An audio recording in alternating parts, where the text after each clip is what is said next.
Hello everyone. So today we are starting with class 12 unit number 3 that is yoga as preventive measure for lifestyle disease. सबसे पहले योगा का meaning जानते हैं. योगा एक Sanskrit word से आया है. वो वर्ड है हमारे पास युद्ध जिसका मीनिंग होता है टू जॉइन और टू यूनाइट. योगा एक सेट ऑफ फिजिकल एक्सरसाइज हो सकता है, मेंटल मेडिटेशन हो सकता है, टेक्निक्स हो सकती है जिससे आप अपनी मसल्स को स्ट्रॉन्ग करो और आप अपना स्ट्रेस रिलीव करो. आसना का अगर मैं सिंपल लैंग्वेज में मीनिंग बताऊं जो पतंजलि और ब्रह्मण्य परिषद में दिया था वो क्या था कि आप कोई भी ऐसी कंफर्टेबल सी पोजीशन जिसमें आप बैठ के मेडिटेट कर पाओ, अपने आप को कनेक्ट कर पाओ. ठीक है, आसना से आप क्या क्या चीज़ें अचीव कर सकते हो. तो आप अपना मेंटल और फिजिकल दोनों तरीके का डेवलपमेंट कर सकते हो, डिजीज से प्रिवेंशन कर सकते हो, डिले कर सकते हो एजिंग को और अचीव कर सकते हो योगा अचीव कर सकते हो ये सब योगिक एक्सरसाइज से. अब आते हैं बेनिफिट ऑफ आसन फॉर प्रिवेंशन ऑफ डिजीज. तो जॉइंट स्ट्रॉन्ग हो जाते हैं, बोन स्ट्रॉन्ग हो जाते हैं, muscles of the body strong हो जाती है, एफिशिएंट हो जाता है आपका मसल्स. ठीक है, ब्लड सर्कुलेशन इंप्रूव हो जाता है, ब्लड प्रेशर जो होता है वो नॉर्मलाइज होता है. ठीक है, size of lungs and chest also increases आप कह सकते हो, और रेस्पिरेटरी ऑर्गन एफिशिएंट हो जाता है. Efficiency of digestive system increases, absorption of food become more efficient. Nervous system में आप देख सकते हो न्यूरोमस्कुलर कोऑर्डिनेशन में इंक्रीज आ जाएगा. इंक्रीज कर सकता है एफिशिएंसी ऑफ एक्सक्रीटरी सिस्टम और इंक्रीज करता है आपके इम्यून सिस्टम की एफिशिएंसी से, जिससे आप बहुत सारी डिजीज से बच सकते हो. ठीक है, सबसे पहले ओबिसिटी के बारे में जानते हैं. Obesity is that condition of the body in which the amount of fat increases to extreme level. जहाँ पे आपका फैट इंक्रीज हो जाना है एक्सट्रीम लेवल पे उसको कहते हैं. ठीक है, इसके लिए बीएमआई हेल्पफुल है. हम पता कर सकते हैं हमारी बॉडी में जो फैट है वो ज़्यादा है कम है. ठीक है, तो ये कौन सा तरीका है देखो. सबसे पहले आपको अपना वेट केजी में लिखना है और हाइट को मीटर स्क्वायर में लेना है. ठीक है, इसके बाद हम लोग यहाँ पे आते हैं. अगर आपका वेट 18.5 से थोड़ा सा बड़ा दिखा रहे हो तो आप कह सकते हो आप अंडर वेट हो. ठीक है, 18.5 तक दिखा रहा है बेसिकली. उसके बाद नॉर्मल वेट है 18.5 से लेकर 24.9 तक. ठीक है, ओवर वेट होता है अगर आप 25 से लेकर 29.9 के बीच में आ रहे हो. ओबेसिटी क्लास 1 30 से लेकर 34.9 के बीच में. ओबेसिटी क्लास 2 35 से लेकर 39.9 के बीच में. और ओबेसिटी क्लास 3 आती है 40 के बीच में. ठीक है, with the help of this table you can find that how much obese you are. ठीक है, अब यहाँ पे नॉर्मल वेट है आपका 18.5 से लेकर 24.9 के बीच में. अब आते हैं ताड़ासन पे. तो ये कुछ आपके आसन हैं जिससे आप ओबेसिटी को कम कर सकते हो. ताड़ासन से हाइट भी इंक्रीज होती है. ठीक है, ताड़ासन एक पोजीशन है जिसमें आप स्ट्रेट स्टैंड करते हो और अपने आप को स्ट्रेच करते हो. ठीक है, आपने करा भी होगा, देखो यहाँ पे पिक्चर्स में दिख रहा है. ठीक है, अब इसका प्रोसीजर भी आ जाता है कई बार, स्ट्रिक्ट डायग्राम भी आना चाहिए ताड़ासन का. ठीक है, इसके बेनिफिट क्या है, रिड्यूस करता है ओबेसिटी को, क्योर करता है कॉन्स्टिपेशन को, इंप्रूव करता है बॉडी को. इसके कॉन्ट्राडिक्शन क्या क्या हो सकते हैं. कॉन्ट्राडिक्शन मतलब कौन से लोग नहीं करेंगे. जिनके बैक में इंजरी है, जिनके आप कह सकते हो एंकल में इंजरी है. ठीक है, लो बीपी है और आप कह सकते हो हेडेक है, तो आपको ये आसन नहीं ट्राई करना है. या फिर आपकी फिंगर्स में कोई प्रॉब्लम है. कटी चक्र आसन. कटी चक्र आसन बेसिकली ये होता है, the Sanskrit word kati means waist and chakra means wheel. ठीक है, तो ये हम लोगों ने पीटी के टाइम पे किया होगा जिसमें हम लोग अपनी जो नीचे की लोअर बॉडी है उसको एक जगह रखते हैं और ऊपर की बॉडी को मूव करते हैं. ठीक है, तो इसको हम वेस्ट रोटेटिंग पोज भी बोलते हैं. इसके बेनिफिट क्या है, फ्लेक्सिबिलिटी को इंप्रूव करता है स्पाइन और वेस्ट के, और रिड्यूस करता है स्ट्रेस. कॉन्ट्राडिक्शन क्या है, जिनको हेल्थ कंडीशन है जैसे स्पाइनल इशू है, हर्नियस है, उनको ये नहीं करना चाहिए. प्रेग्नेंट वुमेन्स को नहीं करना चाहिए. या फिर आप कह सकते हो जिनके शोल्डर में इंजरी है उनको नहीं करना चाहिए. ठीक है, आगे आते हैं पवन मुक्तासन. देखो ये वाली पोज होती है. ठीक है, ये इसको हम विंड रिलीविंग पोज कहते हैं. इसमें आपको बेसिकली लेटते हो, उसके बाद अपने दोनों जो आपकी नीज है उसको फेस पे टच करते हो जैसे इसमें दिख रहा है. ठीक है, इसके बाद इसके बेनिफिट्स क्या है, तो ये टेंशन रिड्यूस करता है, फैट रिड्यूस करता है. ठीक है, कहाँ का फैट रिड्यूस करता है, बटक और एब्डोमिनल का. कॉन्ट्राडिक्शन, जिसके स्पाइनल में इंजरी है. ठीक है, या फिर जिसके आप कह सकते हो नीज में इंजरी है. ठीक है, जो हार्ट प्रॉब्लम से सफर कर रहा है. ठीक है, जिसकी स्लिप डिस्क है, हर्निया है, उसको ये अवॉइड करना चाहिए. और प्रेग्नेंट वुमेन्स को भी अवॉइड करना चाहिए. मत्स्य आसना फिश पोज होता है. ठीक है, ये वाला पोजीशन आपको दिख रहा होगा. ठीक है, इसके बेनिफिट क्या है, रिलीव करता है अस्थमा से, क्योर करता है आइस के डिफेक्ट को हेल्प करता है, releasing the tension in the neck and shoulder. इसके बाद कॉन्ट्राडिक्शन क्या है, जो इंडिविजुअल जिनको नेक इंजरी है, लोअर बैक में इंजरी है. ठीक है, और जिनको जो प्रेग्नेंट वुमेन्स हैं उनको नहीं करना चाहिए. जिनके एंकल में या जिनके लेग्स में प्रॉब्लम है उनको नहीं करना चाहिए. इसके बाद आता है हला आसन. हला आसन बेसिकली ये वाला पोज होता है. ठीक है, इसमें हैंड्स आपके स्ट्रेट रहते हैं. इसके बहुत सारे बेनिफिट हैं. इसके क्या क्या बेनिफिट हैं, it is good for dyspepsia, increase करता है ब्लड सर्कुलेशन को, हेल्प करता है कामिंग द ब्रेन. इसके कॉन्ट्राडिक्शन, जिनके डिस्क में प्रॉब्लम है. ठीक है, या फिर जिनका ब्लड प्रेशर ज़्यादा है, या फिर जिनकी स्लिप डिस्क है, या बैक पेन है. ठीक है, या नेक में इंजरी है, शोल्डर में इंजरी है. ठीक है, उनको अवॉइड करना चाहिए. Women who are menstruating should also avoid this practice, और जो प्रेग्नेंट वुमेन्स हैं उनको भी अवॉइड करना चाहिए. पश्चिम मुक्तासन कौन सा होता है देख लो. इसमें आप अपने लेग्स को स्ट्रेट करते हो और अपने जो नीज पे अपने क्या करते हो, हेड को टच करने की कोशिश करते हो. ठीक है, ये वाली पोजीशन हम लोगों ने बहुत सब लोगों ने ट्राई भी करी होगी. तो यहाँ पे क्या लिखा हुआ है, ये क्या क्या प्रिवेंट करता है, ओबेसिटी को प्रिवेंट करता है, एब्डोमिनल डिजीज को ट्रीट करता है, रिलीव करता है अस्थमा में. किस किस को अवॉइड करना चाहिए, जो किसी भी तरीके की रेस्पिरेटरी डिजीज से सफ़र कर रहे हो, या फिर जिनके इंजरी हो कहाँ पे स्पाइन में, या फिर जिनकी आप कह सकते हो स्लिप डिस्क हो. इसके बाद आता है अर्ध मत्स्येंद्र आसना. ये वाली पोज होती है. ठीक है, तो इसको हम कहते हैं fish like pose, half fish like pose. इससे क्या होती है, फ्लेक्सिबिलिटी इंक्रीज होती है। देखो हेल्प करता है सप्लाई ऑफ लंग्स में, ठीक है। और इसके बाद क्या और करता है, बैक पेन को किसको नहीं करना चाहिए, वुमेन जो 2 या 3 महीने प्रेग्नेंट है उनको अवॉइड करना चाहिए। जिनके शोल्डर में इंजरी है उनको भी प्रिवेंट करना चाहिए। जिनके स्पाइन में इंजरी है, जिनके लेग्स में इंजरी है, ठीक है, उन लोगों को भी प्रिवेंट करना चाहिए। धनुरासना, धनुरासना बेसिकली होता है आपका बो shaped posture of the body, ठीक है। ये स्ट्रेचिंग करते हैं, इससे हमारी बॉडी की जो स्ट्रेचिंग है वो करेक्ट होती है। डाइजेशन प्रोसेस इंप्रूव होता है, इंप्रूव करता है हमारे एंकल थाई की स्ट्रेंथ को, ठीक है। और इसके बाद हेल्प करता है help help tone your abdominal region, ठीक है, आपके एब्डोमिनल रीजन को भी इंप्रूव करता है। अब धनुरासना को किस किस को नहीं परफॉर्म करना चाहिए, जिनका हाई ब्लड प्रेशर है, जिनको हर्निया है, जिसको क्लोइटिस है, जिसको पेप्टिक अल्सर है, ठीक है, जिसको हार्ट एलिमेंट्स हैं, और ये प्रेग्नेंट वुमेन्स के द्वारा भी अवॉइड होना चाहिए, या फिर आपके डिस्क में कोई प्रॉब्लम है। इसके बाद आता है उत्थान आसन, ठीक है। उत्थान मतलब बेसिकली आप इसमें पीछे को बेंड होते हो, ठीक है, जैसे आपको पोजीशन में दिख रहा होगा, एंड आपके हैंड्स आपके जो एंकल्स हैं उनको टच करेगा, ठीक है। इसको इंप्रूव करता है पोस्चर को, ठीक है। इसके बाद स्ट्रेचिंग भी हो रही है, इसमें फ्लेक्सिबिलिटी इंक्रीज होती है, इंप्रूव करता है ब्रीथिंग को, ठीक है। Hence good for asthmatic, reduce करता है फैट को। इसके कॉन्ट्रडिक्शन हर्निया जिनको है, प्रेग्नेंट वुमेन जिनके लेग्स में सर्जरी हुई है, ठीक है, क्रोनिक नी इन शोल्डर और नेक बैक इंजरी हुई है, उनको अवॉइड करना चाहिए। उसके बाद सूर्य भेदान, इसमें बेसिकली आप ये बैठते हो और क्रॉस करते हो अपने लेग्स को, एंड जस्ट ब्रीथिंग पैटर्न को फॉलो करते हो। तो ये किस किस को करना चाहिए, ये किस किस को अवॉइड करना चाहिए, जिनको हार्ट डिजीज़ है, ठीक है, जिनको हाई ब्लड प्रेशर की प्रॉब्लम है, या फिर जो आप कह सकते हो इसको प्रेग्नेंट वुमेन्स भी कर सकती हैं, ठीक है। This type of yogic exercise influence the breathing exercise. Surya Bhedanam इस एक्टिविटी बॉडी फंक्शन को इंप्रूव करता है, डाइजेस्टिव सिस्टम को इंप्रूव करता है। नेक्स्ट स्लाइड पे चलते हैं। डायबिटीज़, डायबिटीज़ एक कंडीशन है जहाँ पे आपकी बॉडी में नॉर्मल शुगर से जो आपकी बॉडी का शुगर लेवल है वो थोड़ा सा हाई हो जाए। इसको आप ग्लूकोज मीटर या ग्लूकोमीटर से नाप सकते हो, ठीक है, छोटा सा ब्लड का सैंपल लेकर, ठीक है। अब मैं अगर इसके बारे में बात करूँ तो कटी चक्र आसन हम पहले कर चुके हैं, सेम वही यहाँ पे आता है। पवन मुक्त आसन भी हम पीछे कर चुके हैं, ठीक है। जो आसन हम कर चुके हैं वो नहीं करूँगी। भुजंग आसन इसके लिए डायबिटीज़ के लिए बहुत इंपॉर्टेंट है, इसको हम कोबरा पोज भी कहते हैं, ठीक है। इसमें क्या होता है, बेसिकली आप अपनी बॉडी को स्ट्रेच करते हो, आपकी बॉडी की स्ट्रेंथ बढ़ाता है, एजिलिटी प्रोवाइड करता है, क्योर करता है डिजीज ऑफ लिवर को, क्योर गिफ्ट स्ट्रेंथ करता है आपके हैंड और मसल्स को। कॉन्ट्रडिक्शन, जो प्रेग्नेंट वुमेन है जो हर्निया से सफर करें, जिनकी बैक में इंजरी है, उनको नहीं परफॉर्म करना चाहिए। शलभ आसन, ठीक है, शलभ आसन ऐसे होता है, देखो इसको अच्छे से देख लो, अपने हैंड को पीछे को लॉक करा आपने। स्ट्रेंथन करता है लोअर बैक को, इंप्रूव करता है शोल्डर और नेक की स्ट्रेंथ को, एनहेंस करता है स्पाइन की फ्लेक्सिबिलिटी को। कॉन्ट्रडिक्शन, प्रेग्नेंट वुमेन को अवॉइड करना चाहिए, और अगर आपके बैक में किसी भी तरीके की इंजरी है तो आपको नहीं करना चाहिए, ठीक है, किसी भी तरीके का अगर आपके बैक में डिस्कम्फर्ट है। आगे बढ़ते हैं। आगे हमारे पास है धनुरासन। धनुरासन शायद हमने पीछे करा हुआ था, ठीक है। धनुरासन मीन्स बोपोज, और इससे भी वही सेम चीज़ें हैं। किस किस को अवॉइड करना चाहिए, तो जिनको पेप्टिक अल्सर है, हार्ट एलिमेंट है, ठीक है, इन सबको प्रिवेंट करना चाहिए। उसके बाद सुप्ता वज्रासन होता है, देख लो सुप्ता वज्रासन की पोजीशन देख लो, यहाँ पे इसका हेड है, ठीक है, और इसने अपनी पूरी बॉडी को क्रॉस में लग रही है, ठीक है।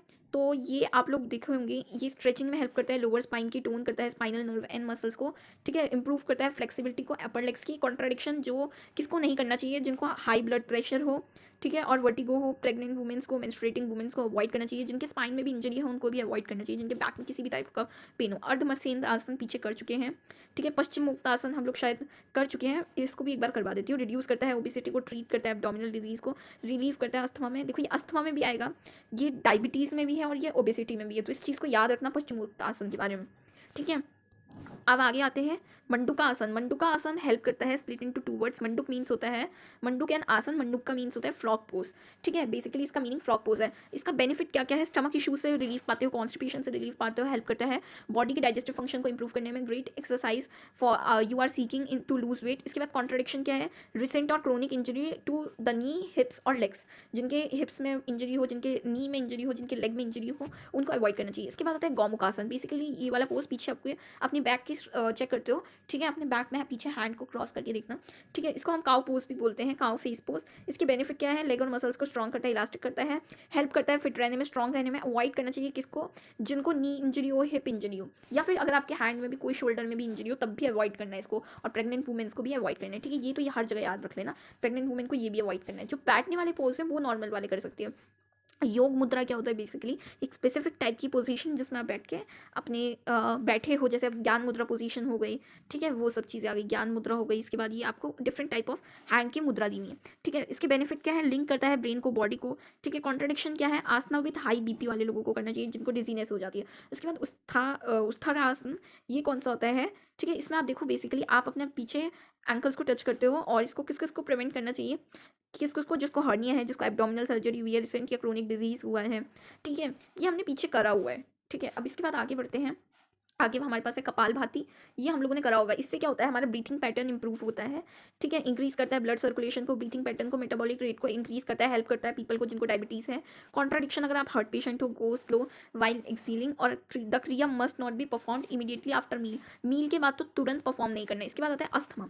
अस्थमा एक डिजीज है जिसमें आपको ब्रीथिंग पैटर्न में प्रॉब्लम होती है। ठीक है, इसके बाद अगर मैं इसके बारे में बात करूँ तो इसके बारे में आप मशीन लेते हो जिसमें आपके लिक्विड मेडिटेशन होता है। ठीक है, जिससे आपको, जैसे कई बार हम लोगों ने देखा होगा अस्थमा पेशेंट्स को ना, ये ऐसे करके एक मशीन लेनी पड़ती है। ठीक है, जिसमें कुछ लिक्विड फिल होता है जिससे वो लोग प्रॉपर्ली ब्रीथ कर सकते हैं। तो इसके लिए भी सेम वही ताड़ आसन हम लोगों ने पीछे कवर कर लिया है। ठीक है, उर्दू यहाँ पे एक और आसन है, दैट इज योर ऊर्ध्वा हस्तोता आसन। ठीक है, ऊर्ध्व मीन्स अपवर्ड, हस्त मीन्स हैंड, और स्ट्रेचिंग होती है बेसिकली इसमें। दिस आसन स्ट्रेचेस बोथ, यहाँ पे आप अपनी बॉडी को दोनों साइड स्ट्रेच करते हो, एक बार यहाँ को स्ट्रेच करा, एक बार यहाँ को स्ट्रेच करा। ठीक है, बेसिकली ये हो गया। अब इसमें आप क्या करते हो, ओपन करते हो अपनी चेस्ट को, इंप्रूव करते हो ब्लड सर्कुलेशन को। किसको अवॉइड करना चाहिए, जिनको वर्टिको हो, बस उन्हीं को। ठीक है, और आप कह सकते हो जिनकी इंजरी है, थोड़ा शोल्डर में पेन है, वो भी अवॉइड कर सकते हैं। आगे आते हैं, उत्थान मंडूका आसन पीछे कर चुके हैं, या एक बार मैं करवा देती हूँ। Uttana means upright, manduka means frog. ठीक है, फ्रॉग आसन होता है, pose also stretches diaphragm effectively and also chest region, the facilitate easy breathing as consequence relieves respiratory congestion diseases. It also helps in efficient functioning of lungs में, functioning में help करता है। ठीक है, फीमेल जो प्रेग्नेंट है, जो menstrual है, उनको अवॉइड करना चाहिए इस आसन को। ठीक है, वरना उनको बहुत ज़्यादा प्रॉब्लम भी हो सकती है। भुजंग आसन पीछे कर लिया हमने, धनुरासन मैंने करवा दिया था पीछे। ठीक है, धनुरासन इंपॉर्टेंट है, इसको कर लेना। इसके बाद आगे आते हैं, आगे मेरे पास है उत्थान आसन, ये मैंने पीछे करवा दिया था। वक्र आसन करवा देती हूँ। वक्र आसन कॉम्बिनेशन ऑफ टू वर्ड्स है, vakra means twisted and asana means yoga posture. ठीक है, तो ये किसको करना चाहिए, जो किसको करना चाहिए और किसको नहीं करना चाहिए, वो पहले, उससे पहले बेनिफिट। द ट्विस्ट इन वक्र आसना मेक एक्टिवेट स्पाइनल नर्व्स। ठीक है, जो इसमें ये ट्विस्ट है, ये आपकी क्या करेगा, स्पाइनल नर्व्स को एक्टिवेट करेगा, हेल्प करेगा एनहेंस करने में स्पाइनल कोलम की फ्लेक्सिबिलिटी को, टर्न करेगा, इंप्रूव करेगा ब्लड सर्कुलेशन को। कॉन्ट्राडिक्शन, जिनको स्पाइन में प्रॉब्लम है, ठीक है, जिनको अवॉइड करना चाहिए, वो कौन कौन लोग हैं, जो प्रेग्नेंट वुमेन हैं, जिनकी एब्डोमिनल सर्जरी हुई है, जिनको हर्निया है, जिनको प्रोलेप्स है। ठीक है, या फिर जो मेंस्ट्रुअल वुमेन्स है। उसके बाद आता है कपालभाति। कपालभाति मैंने आप लोगों को पीछे करवा दिया था। गौमुख आसना भी मैंने करवा दिया था। मत्स्यासना भी करवा दिया था। अनुलोम विलोम करवा देती हूँ। अनुलोम विलोम बेसिकली ब्रीथिंग पैटर्न होता है, इंप्रूव करता है फोकस को। ठीक है, उसके बाद रिलीव करता है एंजाइटी को, इंप्रूव करता है ब्रेन और रेस्पिरेटरी सिस्टम के कोऑर्डिनेशन को। ठीक है, और it should not be practice contradiction, किसको नहीं, जो स्टूडेंट्स जो मेडिकेशन ले रहे हैं ब्लड प्रेशर की या एक्यूट अस्थमा की। ठीक है, बिगिनर को ब्रेक ले लेके प्रैक्टिस करना चाहिए, ये नहीं कि आपने एक बारी में सांस रोक ली सारी। ठीक है, इसके बाद आता है hypertension. Hypertension is your fourth disease. Hypertension में आप force of blood against the artery walls होता है, यानी कि बेसिकली इसमें आप कह सकते हो आपका जो ब्लड प्रेशर वो इंक्रीज हो जाता है। ठीक है, जहाँ पे आपका ब्लड प्रेशर 140 से लेकर 90 140 और 90 mmHg से ऊपर चले जाता है। ठीक है, इसके बाद आगे बढ़ते हैं। ताड़ आसन मैंने पीछे करवा दिया। कटी चक्रासन हम लोगों ने पीछे कर लिया है, आई डोंट थिंक रिपीट करने की ज़रूरत है। उत्थान पादासना, ये क्या होता है बेसिकली, ये एक ट्रेडिशनल मेथड है जिसमें आपके लेग्स अपवर्ड रहते हैं, आपके हैंड्स आपके साइड में रहते हैं, and you are lying down. ठीक है, इससे आप डाइजेस्टिव सिस्टम को इंक्रीज कर सकते हो। ठीक है, डाइजेस्टिव जूसेस को इंक्रीज कर सकते हो, बाउल मूवमेंट को इंक्रीज कर सकते हो, एक्सक्रीशन में हेल्प करता है। वुमेन जो मेंस्ट्रुएट करी है उनको नहीं करना चाहिए, पीपल विद ब्लड प्रेशर को अवॉइड करना चाहिए, प्रेग्नेंट वुमेन्स को भी अवॉइड करना चाहिए। अर्धहलासन, इसमें भी आपके पैर ऊपर रहते हैं एंड आपके हैंड साइड में रहते हैं। ठीक है, इसमें इधर को रहना और इसमें 90 डिग्री पे है। ठीक है, तो ये आप बेसिकली, ये इसके बेनिफिट क्या है, स्ट्रेच कर रहे हो वेस्ट को, थाइस को, मसल्स को, फाइट कर रहे हो अगेंस्ट पाइल्स एंड डिजीज। ठीक है, और इसके बाद कॉन्ट्रडिक्शन, जिनको कोई स्टमक सर्जरी हुई है, या फिर जिनके बैक में इंजरी है। ठीक है, या फिर आप कह सकते हो प्रेग्नेंट वुमेन्स को अवॉइड करना चाहिए। ठीक है, इसके बाद आता है सरल मत्स्येंद्रासना। ठीक है, इंप्रूव करता है डाइजेशन और सिस्टम को।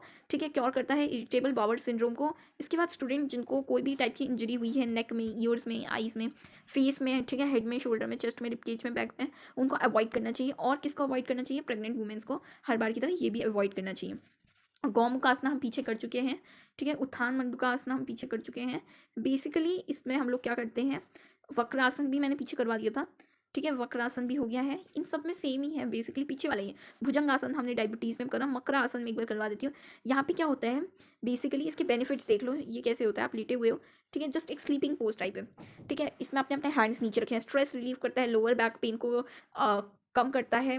काम करता है माइंड को, किसको नहीं करना चाहिए, जिसको प्रॉब्लम हो रिलेटेड टू स्टमक, क्योंकि इसमें सारा जो आपका प्रेशर है वो आपकी स्टमक पे आ रहा है, ठीक है। जिसको स्टमक में प्रॉब्लम हो या फिर जिसके हैंड्स में प्रॉब्लम हो उसको अवॉइड करना चाहिए, या प्रेग्नेंट वुमेंस तो हर बार की तरह। शव आसन, बेसिकली इसमें आप लेटे हुए हो एकदम डेड बॉडी की तरह, कॉर्प्स मतलब होता है डेड बॉडी, ठीक है। बेनिफिट क्या है, कंट्रोल करता है हाई बीपी को, ठीक है, इंक्रीज करता है एनर्जी लेवल को, काम करता है माइंड को। किसको अवॉइड करना चाहिए, जिसको अर्थराइटिस हो, जिसको नीज हिप्स में प्रॉब्लम हो, जिसको स्पेशली सीनियर सिटीजन्स को अवॉइड करना चाहिए क्योंकि उतने टाइम उनको प्रॉब्लम होगी, और प्रेग्नेंट वुमेंस को भी अवॉइड करना चाहिए, ठीक है।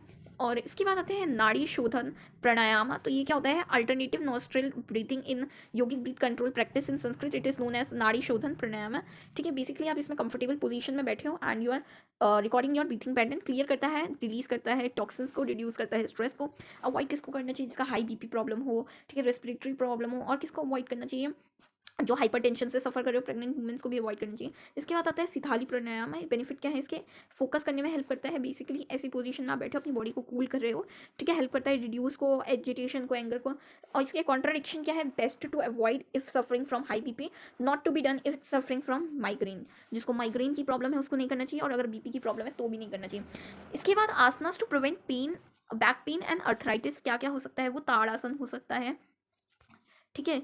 इसके बाद ताड़ासन हो गया, इसके बाद ऊर्ध्व वलोतासन हो गया, ये वाला मैंने शायद करवा दिया पीछे। अर्धचक्रासन हो गया, उत्थानासन हो गया, वक्रासन हो गया, सरल मत्स्यासन हो गया, मैंने भुजंगासन भी करवा दिया है, गौमुख हो गया, भद्रासन भी मैं भद्रासन एक बार करवा देती हूँ, रिलीव करता है टेंशन को, ठीक है। आई थिंक इन्होंने हाइपर टेंशन डायरेक्टली डाल दिया है, ठीक है। हाइपर मैं थोड़ा सा बैक पेन के बारे में समझा देती हूँ, ठीक है। Before starting this, asana to prevent back pain and arthritis. Back pain और अर्थराइटिस एक प्रॉब्लम है जिसमें आपकी बैक में कोई पेन है या अर्थराइटिस है आपको, लेकिन दोनों में से कुछ भी, उसमें ये सारे आसन आते हैं। अब भद्रासन क्या होता है, जिसमें आप एक ग्रेशियस योगा होता है, ठीक है। भद्रा मीन्स होता है ऑस्पिशियस या ग्रेशियस, और आसना मीन्स कोई भी योगा का पोज, रिलीव करता है टेंशन को। बेसिकली इसको हम लोगों ने देखा होगा, यहाँ पे हैंड्स रखते हैं अपने, ठीक है, लेग्स पे। इसके बाद इंप्रूव करता है पोस्चर, प्रमोट करता है कंसंट्रेशन। और ये किसके लिए बेनिफिशियल होता है, जिनको अर्थराइटिस हो, जिसको प्रैक्टिनेशर हो, जिनको सीरियस, किसको प्रिवेंट करना चाहिए, जिनको अर्थराइटिस हो, ठीक है। और अर्थराइटिस शुड भी consult yoga expert before practising this asana. जो आपके योगा एक्सपर्ट है उनको पहले आपने कंसल्ट करना है अगर आपको अर्थराइटिस है, ठीक है। उसके बाद मकरासन मैंने करवा दिया था, नाड़ी शोधन प्राणायाम करवा दिया था। उसके बाद ये हो गया आपका, उसके बाद क्या है, खत्म। सो आई होप इसमें पूरे में कोई प्रॉब्लम नहीं होगी। जो ताड़ आसन है वो आपका बार बार सब में रिपीट कर रहे हैं, वो कर लेना। और आई डोंट थिंक इस पूरे चैप्टर में कहीं भी कोई भी प्रॉब्लम है, ठीक है। 5 आपके लाइफस्टाइल डिजीज़ हैं, उनके बारे में मैं बता देती हूँ। डायबिटीज़ हो गया, हाइपरटेंशन हो गया आपका, ठीक है, अर्थराइटिस हो गया, बैक पेन हो गया, और आपका क्या हो गया, अस्थमा हो गया, ठीक है। तो ये सारे आपके 5 लाइफस्टाइल डिजीज़ हैं जो कि बहुत इंपॉर्टेंट है। योगा का एक मीनिंग याद कर लेना, और सबसे रिलेटेड आपको कॉन्ट्राडिक्शंस और सबके बेनिफिट याद होने चाहिए।